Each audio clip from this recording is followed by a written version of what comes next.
of course, I don't think I got the theme of Atlas Shrugged on that first reading. I got the importance of being rational. But what I didn't get, is what Ayn Rand defines as the theme of the book, which I get today, and it's I wouldn't say obvious, but it's clear once stated, that the theme of the novel is the role of the mind in human life. So, and it's important that that's the role, that's the theme. Because that's what integrates every aspect of the novel. And it integrates really Ayn Rand's entire philosophy. It's about reason as our means of knowing reality. Reason. Reason as an attribute of an individual, as our basic means of survival. Reason as our cardinal value. Reason as what individual rights protect. Your freedom to think, your freedom to choose values rationally, your freedom to pursue the rational values that you choose. That's what individual rights are there to protect.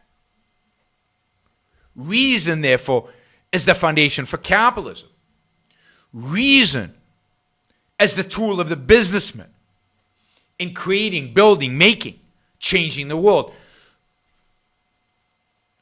Reason as what is lacking in the culture. Reason is the fundamental value lacking in the culture.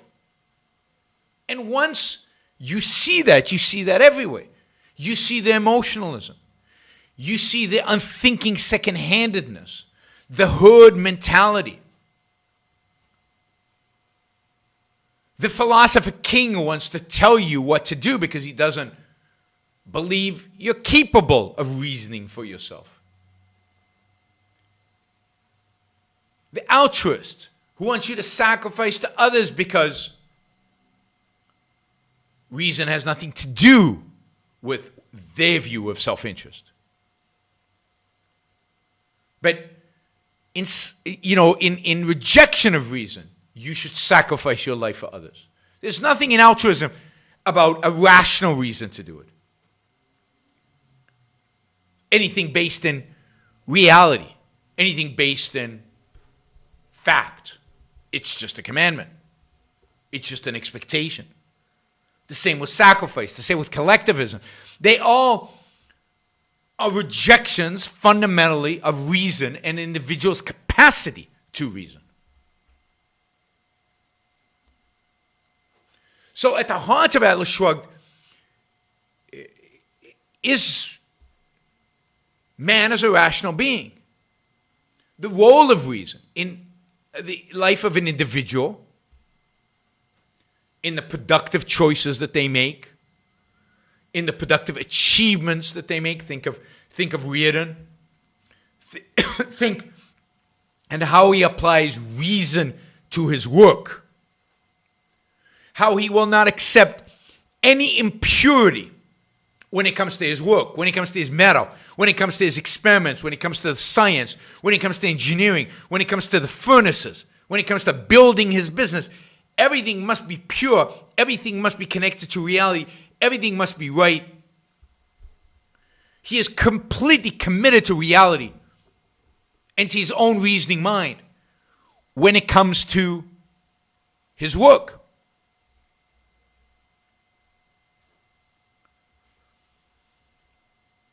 But when it comes to his family life, reason is out the window. Now it's all about emotion. Now it's all about guilt. Now it's all about other people's expectations of him. Reason is out. And Reardon, I think, is in many respects the most realistic of all the characters.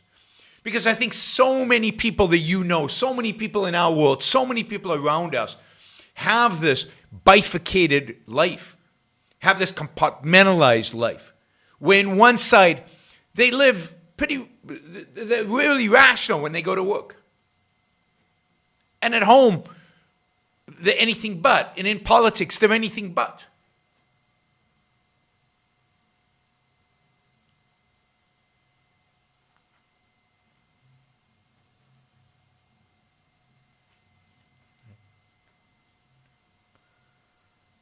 So,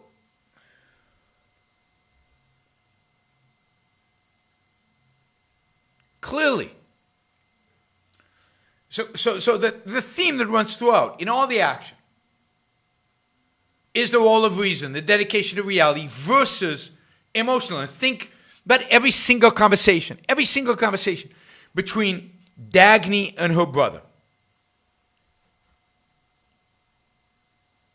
Dagny and James.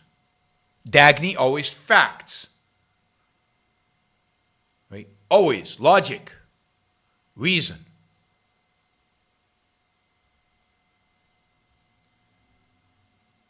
James, always emotion. All about emotion. All about his wishes. All about what he'd like the world to be like. All about what he believes. No facts, no evidence, no reason, no mind. And throughout the novel, you see that relationship. The essence of the villains is unthinking. The essence of the heroes is thinking. Thinking.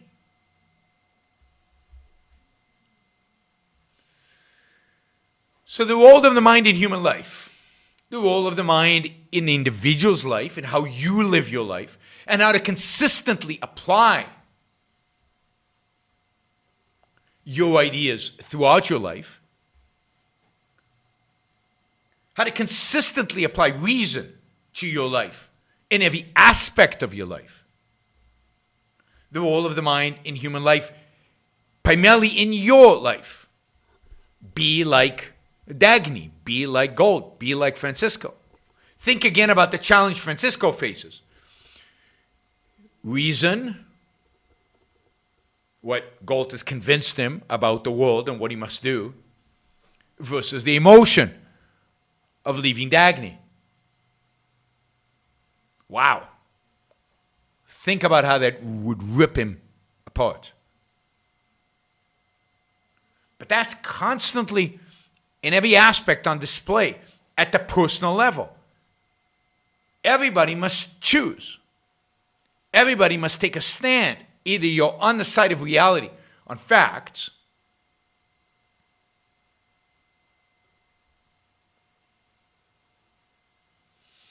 or you're an emotionalist. And when you're split, ultimately you must take one side or the other. Reardon is split, but ultimately he learns and he applies reason to all aspects of his life and he moves in that direction. Stadler, the scientist, is split, incredibly rational in his science, but not in other aspects of his life, and ultimately moves in the other direction. Right.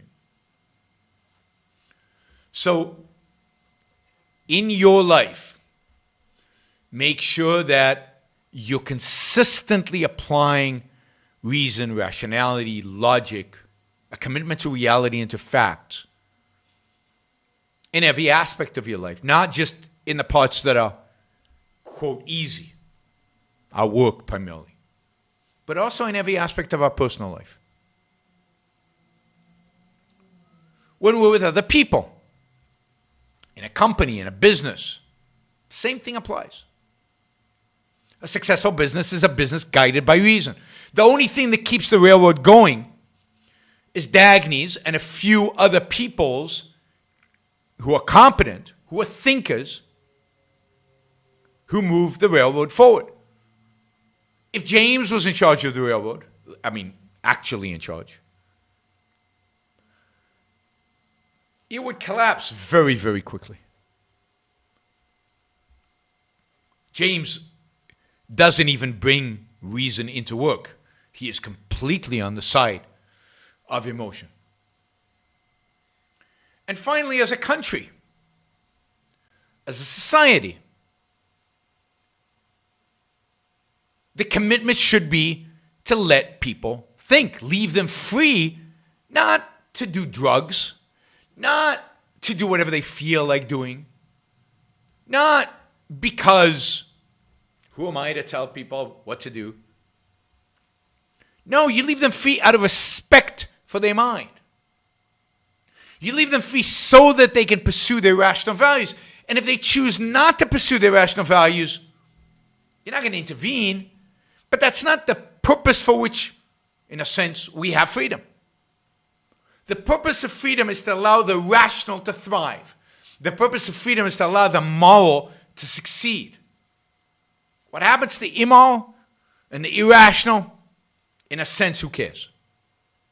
As long as they don't violate my rights, who cares? If they do violate my rights, I care. They go to prison.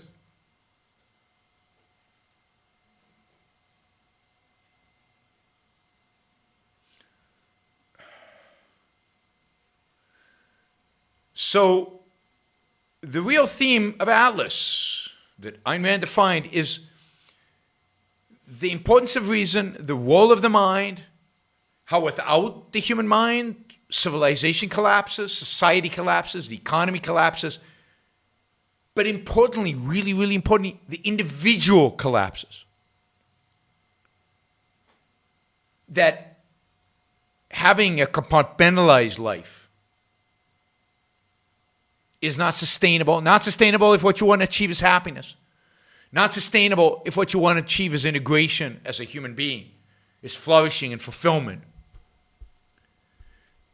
Reason is important. It's not just for business and for the economy to grow, for innovation, for progress. But it's important for you as an individual in order to achieve your happiness. And to begin with, I wonder if I can ask you to capsulize, I know this is difficult, can I ask you to capsulize your philosophy? What is Randism? First of all, I do not call it Randism, and I don't like that name. I call it objectivism. All right. Meaning a philosophy based on objective reality. Now let me explain it as briefly as I can. First, my philosophy is based on the concept that reality exists as an objective absolute. That man's mind, reason, is his means of perceiving it. And that man needs a rational morality. I am primarily the creator of a new code of morality which has so far been believed impossible, namely a morality not based on faith. On faith? Not on faith, not on arbitrary whim, not on emotion, not on arbitrary edict, mystical or social, but on reason. A morality which can be proved by means of logic, which can be demonstrated to be true and necessary. All right. All right. Now, may I define what my morality is? All right. Because this is merely an introduction. My morality is based on man's life as a standard of value.